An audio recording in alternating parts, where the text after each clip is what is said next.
আপোনালোক সকলোলৈকে শ্ৰীময়ী এৱাৰ্ডছ 2025 এই বৰ্ষৰ আমাৰ অনুষ্ঠানলৈ স্বাগতম জনালোঁ। আমি নিউজ 18 অসম নৰ্থ ইষ্টৰ পৰিয়ালে 2018 চনৰ পৰাই এই বঁটা অনুষ্ঠান আয়োজন কৰি আহিছোঁ আৰু এইবাৰ এই অনুষ্ঠানত আমাৰ সহযোগী হৈছে Lions international, Lions club of Guwahati, দুটা প্ৰসিদ্ধ নাম সকলোৱে জানে, সমগ্ৰ বিশ্বজুৰি দেশজুৰি আৰু অসমত বিভিন্ন সেৱামূলক কাৰ্যকলাপ, চিকিৎসা সম্পৰ্কীয় কাৰ্যকলাপ কৰি আহিছে। তেখেতসকল আমাৰ প্ৰতিষ্ঠান নিউজ 18 অসম নৰ্থ ইষ্টৰ লগত একেলগে আমি এই কাৰ্যসূচীৰ আয়োজন কৰিছোঁ। মই তেওঁলোকলৈ প্ৰথমতে কৃতজ্ঞতা জ্ঞাপন কৰিছোঁ আৰু আজি এই মঞ্চত উপস্থিত থকা অসমৰ বিধানসভাৰ সন্মানীয় অধ্যক্ষ বিশ্বজিৎ দৈমাৰী ডাঙৰীয়া, দীৰ্ঘদিন ধৰি ছাত্ৰ ৰাজনীতিৰ পৰা সামাজিক কাম কাজৰ পৰা ৰাজনীতিলৈকে আৰু আমাৰ অসমৰ বিধানসভাৰ সন্মানীয় আসনখনত অধিষ্ঠিত হৈ আছে। তেখেত আজি আমাৰ মুখ্য অতিথি হিচাপে অংশগ্ৰহণ কৰিছে। মই তেখেতকো স্বাগতম জনালোঁ। আৰু মঞ্চত মোৰ সন্মুখত উপবিষ্ট অসমৰ সকলো খণ্ডৰে শক্তিশালী নাৰীসকল, প্ৰতিগৰাকীৰে মই নাম কাৰ কৈ শেষ কৰিম অন্ত কৰিব নোৱাৰোঁ। প্ৰতিগৰাকীৰে জীৱনত এটা এটা অনুপ্ৰেৰণা দিব পৰা, সাহস পাব পৰা, শক্তি পাব পৰা, উদ্গনি যোগাব পৰা, আমাৰ জাতিৰ মেৰুদণ্ড পোন কৰি থিয় হৈ থাকিব পৰাকৈ আমাক ৰাখিব পৰা একোটা নাম। আপোনালোক সকলোলৈকে এই কাৰ্যসূচীলৈ মই স্বাগতম জনালোঁ। আমি বিভিন্ন সময়ত অসমত দেখিছোঁ, বিভিন্ন কাৰ্যসূচীৰ পৰা আমি অনুপ্ৰাণিত হওঁ, নানান কাহিনী আমি পাওঁ, বাতৰিত হয়তো কিছু কাহিনী ওলায়, কিছু বাতৰি ঘটনা নেতিবাচকো হয়, কিন্তু বহু এনে মহিলা, নাৰী, যুৱতী, আনকি কম বয়সীয়া কিশোৰী ইত্যাদিও ইমান বেছি সমাজৰ কাৰণে কাম কৰি আছে। কেতিয়াবা তেওঁলোকৰ ওচৰ আমি নাপাওঁগৈ, কেতিয়াবা তেওঁলোকৰ কাহিনীবোৰ আমাৰ ওচৰলৈ নাহে, কেতিয়াবা আহে ক'ৰবাত নহয় ক'ৰবাত কাহিনীবোৰ ৰৈ যায়। আমি সেয়ে ভাবিলোঁ যে আমি অনুষ্ঠান কৰোঁ। এতিয়ালৈকে পৰিসৰ কিছু সৰু হৈ আছে, ভৱিষ্যতলৈ আশা কৰিম যে আৰু অলপ ডাঙৰ পৰিসৰ কৰি ইয়াতকৈও ডাঙৰকৈ কৰি অধিক লোকক সন্মান স্বীকৃতি যদি জনাব পাৰোঁ, অধিক লোকক আমি পৰিচয় কৰি দিব পাৰোঁ অসমবাসীৰ ওচৰত, তেনেহ'লে নিশ্চয় ভাল লাগিব। মই নিজে ব্যক্তিগতভাৱে এনে এটা পৰিয়ালৰ সন্তান। মোৰ মাহী 7জনী, মোৰ এজন বৰদেউতাৰ ছোৱালী বাইদেউ 9জনী।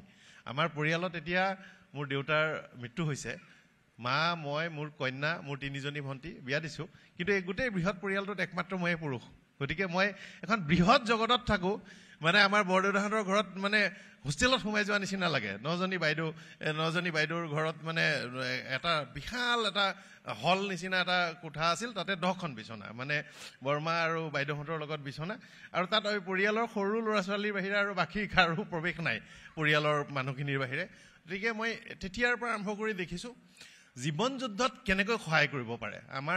মোৰ 3জনী ভণ্টি, মই এই অনুষ্ঠানৰ লগত সংগতি ৰাখি এইটো কথা ক'ব লাগিব যে জীৱনৰ যুঁজত আমি এটা সময়ত মানে এটা সিদ্ধান্ত ল'লোঁ যে আমি সকলোৱে আমাৰ ঘৰত আমি আৰ্নিং মেম্বাৰ হ'ম।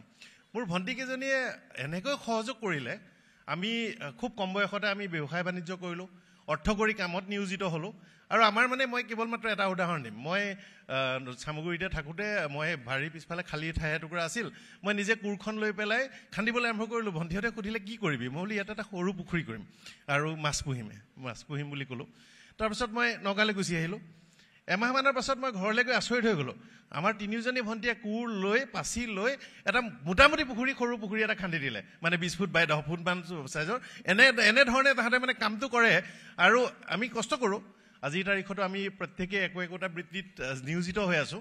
মই সদায় গৌৰৱ কৰোঁ যে মোৰ ভণ্টিহঁতে তেওঁলোকৰ এটা মূল বৃত্তি আছে, প্ৰাইমেৰী প্ৰফেশ্যন, কিন্তু সকলোৱে ছেকেণ্ডেৰী আৰু কোনোবাই 3টালৈকে কাম কৰি আছে। সকলোৱে কাম কৰে। মানুহে জানে মই সাংবাদিক, কিন্তু মোৰো 2টা ছেকেণ্ডেৰী প্ৰফেশ্যন আছে।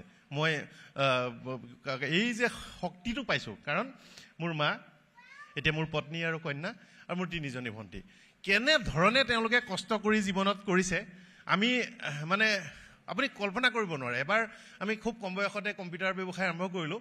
মই গুৱাহাটীৰ পৰা অলপ কম্পিউটাৰ পাৰ্টছ লৈ যাওঁ, এছেম্বল কৰোঁ চামগুৰিত, আৰু মধ্য অসমত আমি কম্পিউটাৰবোৰ এছেম্বল কৰি পেলাই বেচোঁ। তেতিয়া কম্পিউটাৰবোৰ কিনিলে 60,000 মান টকা পৰে, আমি 30-40 হাজাৰ টকাত বেচোঁ আৰু তাত আমাৰ লাভ হয়। 18-20 হাজাৰ টকাত আমি এছেম্বল কৰিব পাৰোঁ। আমাৰ পিছফালে এটা খেৰৰ মানে টিংপাত লগাইছিলোঁ, কিন্তু কেঁচা ঘৰ আছিল আমাৰ থকা ঘৰটো, পাকৰি ঘৰটোৰ পিছফালে। সেইটোতে আমি এছেম্বল কৰোঁ, মানে তাতে লগাই পেলাই তাতে কম্পিউটাৰবোৰ এছেম্বল কৰি থওঁ, ছফ্টৱেৰ ইনষ্টল কৰোঁ, কৰি পেলাই দিওঁ। এবাৰ আমি এটা পালোঁ, এজন গ্ৰাহক পালোঁ, 5টা কম্পিউটাৰ দিব লাগে, মই এছেম্বল কৰিলোঁ। কৰি ছফ্টৱেৰবোৰ জানে উইণ্ডোজ দি ইনষ্টল কৰে, বহুত সময় লাগে। গতিকে মই উইণ্ডোজখিনি ইনষ্টলেশ্যন দি মই ওলাই গ'লোঁ 1 কিলোমিটাৰমান আঁতৰৰ ঘৰৰ মানুহলৈ, মই আৰু মোৰ ডাঙৰ ভণ্টি। আৰু ঘৰত মা নাই, গতিকে মাজৰ মানে ভণ্টি আৰু সৰু ভণ্টি আছিল। সেই ঘৰটো পোৱাৰ পাছত একদম দেখিছোঁ প্ৰচণ্ড ধুমুহা, আৰু হঠাৎ ধুমুহা আহিছে। মই ওলাই আহিবলৈ বিৰাট চেষ্টা কৰিছোঁ যে ধুমুহাৰ মাজেদি দৌৰি ঘৰলৈ আহোঁ, কিন্তু মই ওলাই আহিব পৰা নাই। মই ভাবিলোঁ যে কি হ'ব এতিয়া, আৰু আমি যি ঘৰত আছোঁ তেওঁলোকেও আমাক ওলাব দিয়া নাই। গছ চছ পৰিছে, নাৰিকল গছ পৰিছে, কাৰেণ্টৰ খুঁটা পৰিছে। আৰু মই এটা কথা ভাবিছোঁ, টিংপাতবোৰ মানে পুৰণা, সেই বহাগৰ প্ৰথম ধুমুহা আহিছে, টিংপাতটো উৰুৱাই নিব কোনো সন্দেহ নাই মানে। আৰু কম্পিউটাৰকেইটা মই ইনষ্টল কৰি দিছোঁ, বেয়া হৈ যাব। তাৰপিছত বৰষুণ বতাহ হৈয়ে আছে, কিন্তু অলপ যেতিয়াই কমিছে আমি মানে মই আৰু ভণ্টি, ডাঙৰ ভণ্টি দৌৰি দৌৰি আহিছোঁ। আমাৰ সৰু ভণ্টি এনেকৈ হাতত ধৰি চালিত ওলমি আছে, মানে টিং যাতে উৰি নাযায়, বাঁহডালত ধৰি। গতিকে এনেধৰণে আমাৰ জীৱন গঢ়িছে। সকলোৰে জীৱনত, পুৰুষৰ জীৱনত এনেকুৱা ধৰণৰ অজস্ৰ কাহিনী আছে, যি আমাক শক্তি দিছে, আমাক থিয় হৈ থাকিবলৈ প্ৰেৰণা দিছে। আমি নিজৰ চিনাকি পাইছোঁ, আজি আমি জীৱনৰ বাটত আগবাঢ়িছোঁ। আৰু এইসকল লোক ব্যক্তিগতভাৱে, সামাজিকভাৱে, আমি এখন ৰাজ্য হিচাপে, জাতি হিচাপে, দেশ হিচাপে আৰু বিশ্বৰ গোলকীয় এটা জীৱন যাত্ৰাৰ অংশীদাৰ হিচাপে আমি এইসকল লোকক আমি যেনেদৰে স্বীকৃতি দিব লাগিছিল, ওলোটাই যিখিনি সামাজিকভাৱে দিব লাগিছিল, ক'ৰবাত কোনো অঞ্চলত কম। আমি অসমীয়া সমাজ হিচাপে আমিতো বহুত ভাল অন্যান্য এলেকাতকৈ। আৰু অসমৰে আকৌ জনজাতীয় সমাজ আৰু বেছি ভাল। জনজাতীয় সমাজত আমাৰ উত্তৰ পূৰ্বাঞ্চলতেই মাতৃতান্ত্ৰিক সমাজ আছে। আমাৰ উত্তৰ পূৰ্বাঞ্চলৰে অসমৰে বিভিন্ন জাতি জনগোষ্ঠীৰ মহিলা ব্যৱসায় বাণিজ্য, ঘৰ চলোৱা সকলোতে পাৰ্গত। অসমৰ বিভিন্ন ক্ষেত্ৰত অনুৰাধা বাইদেউ আছে।